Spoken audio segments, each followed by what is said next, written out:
Hello student, कैसे हैं आप सब। उम्मीद करता हूँ आप सब अच्छे होंगे, मस्त होंगे, बेहतर होंगे, आपकी पढ़ाई बेहतर चल रही होगी। क्लास 12 फिजिक्स में एनसीईआरटी में आपका चैप्टर 7 चल रहा है और आज के इस लेक्चर में, छोटे से लेक्चर में हम चर्चा करेंगे प्रतिरोध, प्रतिघात और प्रतिबाधा। क्योंकि जब अगला जो हमारा थ्योरम आने वाला है इन्हीं से संबंधित रहेगा तो आप लोगों के मन में डाउट ना रहे, इसलिए प्यारे बच्चों पहले कुछ बेसिक चीजें मैं करा देता हूँ और छोटे छोटे लेक्चर इसलिए देता हूं ताकि आपको बोरिंग भी ना लगे और आपका तैयारी भी हो सके। इसलिए प्लीज आप लोग बेहतर रूप से तैयारी करते चलें। चलिए शुरू करते हैं। सबसे पहले बात कर लेते हैं प्रतिरोध। प्रतिरोध तो पहले भी आप पढ़ चुके हो, इसके पहले भी आप हर चैप्टर में प्रतिरोध, जहां भी धारा देखें वहीं भी प्रतिरोध आपको मिल जाता है। यानी भाई साहब, हम किसी भी परिपथ में धारा प्रवाहित करते हैं तो उस धारा में जो मार्ग में अवरोध उत्पन्न होगा, किसी चालक के द्वारा ही मार्ग में अवरोध हो सकता है, बाहर से हमारे कारण किसी धारा में अवरोध नहीं हो सकता। क्योंकि धारा जिसमें बहेगी, जैसे हमारे मार्ग में अवरोध, जैसे हम कहीं जा रहे हैं बाइक से, बीच में जंपिंग आ गई या कि मान लीजिए सामने कोई ऐसा मान लीजिए पत्थर रख दिया जिससे हमारा गाड़ी आगे नहीं जा सकता, तो हमारे मार्ग का अवरोध है। इसी प्रकार से हम बात करते हैं करंट यानी धारा की। जब परिपथ में धारा बह रहा होता है तो उस चालक के द्वारा ही कुछ ना कुछ मार्ग में अवरोध उत्पन्न होता है, जिसे हम बोलते हैं प्रतिरोध।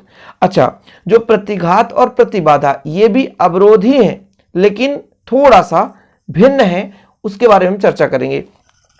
अच्छा, एक चीज और मन में आपके डाउट हो रहा होगा कि भाई जब हम किसी परिपथ में धारा बहाते हैं, जब हम किसी परिपथ में धारा बहाते हैं तो चालक ही एक प्रकार से उस धारा का विरोध करता है। ऐसा नहीं है। देखो, हम धारा किसे बोलते हैं? इलेक्ट्रॉन प्रवाह की दर को धारा कहते हैं। जब किसी परिपथ में इलेक्ट्रॉन प्रवाह होता है तो धारा बहती है।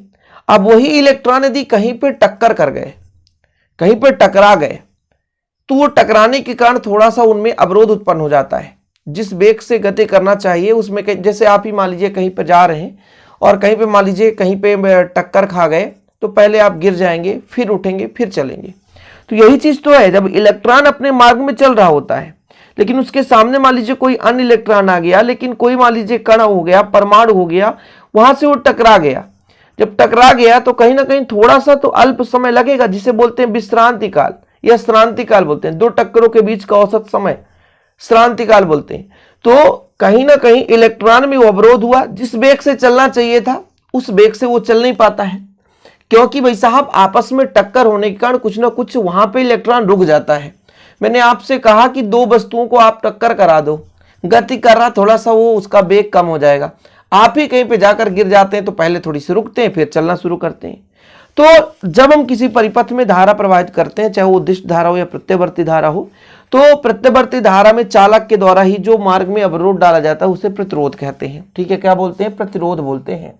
जैसे मान लीजिए एक हमारे पास स्रोत है जिसके माध्यम से हम प्रत्यावर्ती धारा या प्रत्यावर्ती वोल्टेज, देखो ये हमारा एक प्रतिरोध है। प्रतिरोध का सिंबल इस प्रकार से, ध्यान रखिएगा, जब भी परिपथ में प्रतिरोध को दर्शाएंगे तो कुछ इस प्रकार से रहेगा।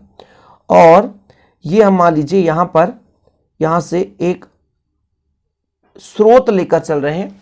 स्रोत इसलिए क्योंकि भाई प्रत्यावर्ती वोल्टेज हमें कहीं ना कहीं से प्राप्त होगा, धारा कहीं ना कहीं से प्राप्त होगा, तभी तो धारा बहेगी। तो ये जो हमारा आर है, प्रतिरोध है, ये परिपथ में अवरोध डालेगा, धारा बहने के लिए रोकेगा, तो इसे बोलेंगे प्रतिरोध। क्या बोलेंगे? प्रतिरोध। कुल मिलाकर के धारा के मार्ग में जो अवरोध है वही प्रतिरोध है। अब बात आ जाती है प्रतिघात की। प्रतिघात क्या है? देखो, प्रतिघात प्रतिरोध का ही रूप है। बस सिंपल ये है, यदि मान लीजिए किसी परिपथ में हम एक परिपथ बना रहे हैं, इस परिपथ में या तो हम संधारित्र जोड़ दें, जैसे यहाँ पर हम संधारित्र जोड़ देते हैं, ये प्लस चार्ज और ये माइनस चार्ज है ना, ये संधारित्र है, दोनों बराबर हैं, तो ये संधारित्र है। और ये किसी परिपथ के साथ जुड़ा है, जिस परिपथ में कोई ना कोई प्रत्यावर्ती वोल्टता स्रोत जुड़ा है, जहां से हम प्रत्यावर्ती वोल्टेज लगा सकते हैं। तो यहाँ पे एक चालक तार के कारण अवरोध था, यहाँ पे हम कह रहे हैं कि संधारित्र के कारण अवरोध है। तो भाई साहब, जब एक चालक तार के कारण अवरोध उत्पन्न होता है उसे प्रतिरोध कहते हैं। लेकिन वहीं पे चालक तार के अतिरिक्त यदि मान लीजिए प्रेरक कुंडली जुड़ा हो या तो मान लीजिए संधारित्र जुड़ा है। प्रेरक कुंडली कैसे? यहाँ पे मैं एक डायग्राम बना देता हूँ प्रेरक कुंडली का। प्रेरक कुंडली को दर्शाने के लिए मुझे कुछ इस प्रकार से, ऐसा, ये प्रेरक कुंडली है, ठीक है, और इसको मैं एक परिपथ में जोड़ दिया। इस परिपथ में एक ऐसा स्रोत होगा जहां से प्रत्यावर्ती धारा या प्रत्यावर्ती वोल्टेज यहां से प्राप्त हो सकेगा। तो यहाँ पे ये L है, ठीक है, एल मतलब कुंडली, ठीक है। यहाँ पे आपका सी है, सी मतलब संधारित्र, यहाँ पे आर, आर मतलब एक चालक का प्रतिरोध। तो एक ही परिपथ में यदि किसी चालक तार द्वारा अवरोध डाला जाए तो उसे हम प्रतिरोध कहते हैं, जिसे आर से दर्शाते हैं, ठीक है। अब यदि भैया आपके परिपथ में या तो जुड़ा है आपका संधारित्र, या तो जुड़ा है आपका क्या, या तो जुड़ा है कुंडली, प्रेरक कुंडली जिसे बोलते हैं, तो इनके कारण यदि अवरोध डाला जाए तो उसे बोलेंगे प्रतिघात। क्या बोलेंगे? प्रतिघात। तो हम परिभाषा लिख सकते हैं, किसी चालक द्वारा दिष्ट धारा या प्रत्यवर्ती धारा के मार्ग में डाला गया अवरोध हम प्रतिरोध कहते हैं। वहीं पे यदि हम प्रतिघात की परिभाषा लिखें तो प्रत्यवर्ती धारा परिपथ में या तो प्रेरक कुंडली हो या तो संधारित्र हो, इनके द्वारा जो मार्ग में अवरोध डाला जाएगा उसे हम प्रतिघात कहते हैं। इसके प्रतिघात को, जैसे प्रतिरोध को R से दर्शाते हैं तो प्रतिघात को X से दर्शाएंगे। यदि हमारा C का प्रतिरोध होगा यानी C का प्रतिघात तो XC होगा। क्या होगा? XC। और यदि इसका प्रतिघात तो XL से दर्शाएंगे, ठीक। अच्छा, इसके बाद बारी आ जाती है किसकी? प्रतिबाधा की। तो प्रतिबाधा को समझने के लिए हम अलग से डायग्राम बनाएंगे। जैसे हम बात कर रहे हैं अभी सिंगल सिंगल, यदि सिंगल एक चालक है उसके द्वारा अवरोध तो प्रतिरोध कहलाएगा। सिंगल संधारित्र है तो संधारित्री प्रतिघात कहला गया। प्रेरक कुंडली है तो प्रेरकीय प्रतिघात कहलाएगा। मतलब प्रेरक कुंडली के द्वारा जो डाला गया अवरोध है वो प्रेरकीय प्रतिघात कहलाता है। संधारित्र के द्वारा जो डाला गया अवरोध है उसे संधारित्रीय प्रतिघात कहेंगे। लेकिन प्रतिबाधा, अब देखो कॉम्बिनेशन है। कॉम्बिनेशन कैसे? इनमें से कोई दो चीज जुड़ जाए या तो तीनों चीज जुड़ जाए, तब इस स्थिति में, मतलब सिंगल में है तो भाई साहब प्रतिरोध प्रतिघात हो गया। लेकिन प्रतिबाधा एक से अधिक हो जाए। एक से अधिक किस प्रकार से सर? समझ में नहीं आया। देखो मैं आपको समझा रहा हूं। एक आपका प्रतिरोध जुड़ गया परिपथ में और एक आपका मान लीजिए संधारित्र जुड़ गया। एक ऐसा कंडीशन हो सकता है। मैं आगे पूरा परिपथ नहीं बना रहा हूं, थोड़ा समझाने की कोशिश कर रहा हूं, ठीक। इसके बाद बच्चों एक आपके पास मान लीजिए प्रतिरोध है, इसके साथ आपका कुंडली जुड़ गया, ठीक है। तो भी हमारे पास ये क्या हो जाएगा? प्रतिबाधा हो जाएगा, ठीक। इसके बाद यदि हमारे पास एक ये मान लीजिए संधारित्र है और इसके साथ कुंडली जुड़ जाए तो भी हमारा क्या है? प्रतिबाधा। प्रतिबाधा मतलब एक से अधिक हो सकता है। एलसीआर जब परिपथ पढ़ोगे तो उसमें एल भी जुड़ा हो, सी भी जुड़ा हो और आर भी जुड़ा हो, ऐसा हो सकता है। तो ये जो है क्रम, अब देख लो जरा, यहां पर आपका आर जुड़ा है और सी जुड़ा है, यहां पर आपका आर है और एल है, यहां पर आपका क्या क्या है? एक सी है और एक आपका एल है ना। यहां पर एल है और सी है, आर है। ये सारे व्यंजक भी आगे पढ़ोगे। कितने? 1 2 3 4 5 6 7 7 थ्योरम तो इनका ऑलरेडी होगा कि जब केवल परिपथ में आर जुड़ा हो। आर का मतलब केवल कोई चालक तार हो यानी जिसके कारण प्रतिरोध उत्पन्न हो रहा हो, है ना। या कि जब परिपथ में केवल संधारित्र जुड़ा हो तब इस पर हम कितना प्रतिघात निकालेंगे। जब परिपथ में आपका प्रेरक कुंडली जुड़ा हो तब इसमें प्रतिघात कितना निकलेगा। और जब दो दो का कॉम्बिनेशन हो जाएगा या तीन का कॉम्बिनेशन, कुल मिलाकर के दो या दो से अधिक का कॉम्बिनेशन, तो फिर उसको हम बोलते हैं प्रतिबाधा। क्या बोलते हैं? प्रतिबाधा। समझ रहे हो? चाहे हम आरसी की बात करें, एससीआर की बात करें, एलसी की बात करें, एलआर की बात करें, चाहे एलसीआर की बात करें। तो इस प्रकार से आपके कितने थ्योरम बन गए? एक सिंगल वाले बच्चों और इसके बाद कॉम्बिनेशन करोगे तो एक एलसीआर हो जाएगा और ये दो दो हो जाएंगे। मतलब 7 थ्योरम आपको पढ़ना ही पड़ेगा आगे चलकर। इसलिए तो ये बिल्कुल बेस है कि जब भाई आर जुड़ा हो तो प्रतिरोध, सी जुड़ा हो तो आपका प्रतिघात, एल जुड़ा हो तो प्रतिघात। बस सी के लिए हम बोलेंगे ये हमारा क्या है? संधारित्र तो संधारित्रीय प्रतिघात। एल क्या है हमारा? प्रेरक कुंडली है तो प्रेरकीय प्रतिघात। और प्यारे बच्चों यदि प्रत्यवर्ती धारा परिपथ में प्रतिरोध, संधारित्र और प्रेरक कुंडली में से कोई दो जुड़ा हो या दो से अधिक जुड़ा हो, है ना, और उसके कारण जो मार्ग में अवरोध उत्पन्न होता है उसे बोलते हैं प्रतिबाधा। क्या बोलते हैं? प्रतिबाधा। कोई दिक्कत तो नहीं है? यहां तक यदि क्लियर हो गया हो बच्चों तो स्क्रीनशॉट ले लीजिए आप लोग, कोई दिक्कत नहीं है।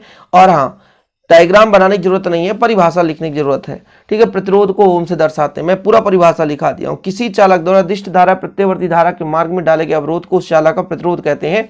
इसका मात्रक ओम है बच्चों। प्रतिघात की बात करें तो प्रत्यवर्ती धारा परिपथ में प्रेरक कुंडली अथवा संधारित्र के द्वारा प्रत्यवर्ती धारा के मार्ग में उत्पन्न अवरोध को प्रतिघात कहते हैं। प्रेरकीय प्रतिघात यानी प्रेरक कुंडली के द्वारा जो डाला गया अवरोध है उसे एक्सएल से दर्शाएंगे और संधारित्र को एक्स से दर्शाएंगे। मतलब संधारित्र के द्वारा जो भी अवरोध डाला जाएगा ओके, चलिए इसमें हम लिखे हैं कि प्रत्यवर्ती धारा परिपथ में ओमी प्रतिरोध जुड़ा हो, प्रेरक कुंडली जुड़ा हो और संधारित्र जुड़ा हो, तब इनमें से दो या दो से अधिक के द्वारा जो भी मार्ग में अवरोध डाला जाएगा उसे हम प्रतिबाधा कहते हैं। ठीक है, अंतर तो आप लोग लिख ही सकते हो बच्चों, परिभाषा एक एक लिख लिए और इसके यदि अंतर की बात करें तो थोड़ा सा आप लोग दूसरा अंतर भी लिख लें। ठीक है, आप लोग हेडिंग लगाएं, ठीक है, तीनों चीज लगाएं, एक साइड लिखें प्रतिरोध, प्रतिघात, प्रतिबाधा। अंतर यदि पूछ दिया जाए तो आपसे आना चाहिए और भाई साहब पेपर में बनना चाहिए, एक एक परिभाषा तो बन जाएगा। ठीक है, दूसरा नंबर लिखोगे जो प्रतिरोध होता है ये प्रत्यवर्ती धारा के आवृत्ति पर निर्भर नहीं करता।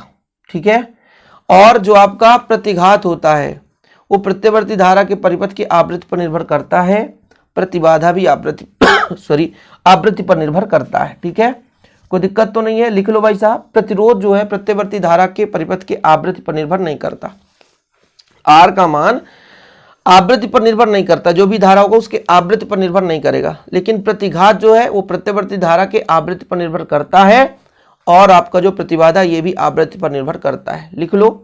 ठीक है, और तीसरा अंतर ये प्रतिरोध को आर से दर्शाते हैं, प्रतिघात को एक्स से दर्शाते हैं और प्रतिबाधा को जेड से दर्शाते हैं। किसे दर्शाते हैं? जेड से। ठीक, तो तीन अंतर हो जाएंगे, एक एक परिभाषा हो जाएगा और एक आवृत्ति वाला और एक प्रदर्शन, मतलब किससे दर्शाते हैं, संकेत एक प्रकार से।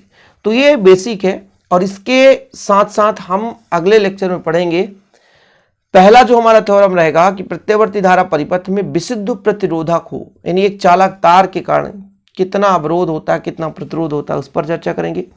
सारे लेक्चर को क्रम से मैं आपको प्रोवाइड कर दूंगा। वीडियो पसंद आए तो लाइक करके अभी शेयर करिए और प्लीज यार आप लोग अभी तक नोट्स नहीं लिए तो नोट्स ले लें, 100 रुपीज चार्ज है मात्र, ये आपका एक गुरु दक्षिणा है और एक प्रकार से मैं आपसे कुछ ज़्यादा पैसे नहीं ले रहा हूँ। 100 रुपये में आप बेहतर रूप से प्रॉपर नोट्स ले लेते हैं और आपकी भी तैयारी अच्छे से हो सकती है, थोड़ा सा कहीं ना कहीं हमें भी हेल्प मिल जाता है। चलिए मिलते हैं अगली वीडियो के साथ। हाँ, कॉन्टैक्ट नंबर है 9685 29 91 49, इस पर कॉन्टैक्ट करना आपको, 9685 29 91 49, इस पर व्हाट्सअप कर सकते हैं। जय हिंद, वंदे मातरम।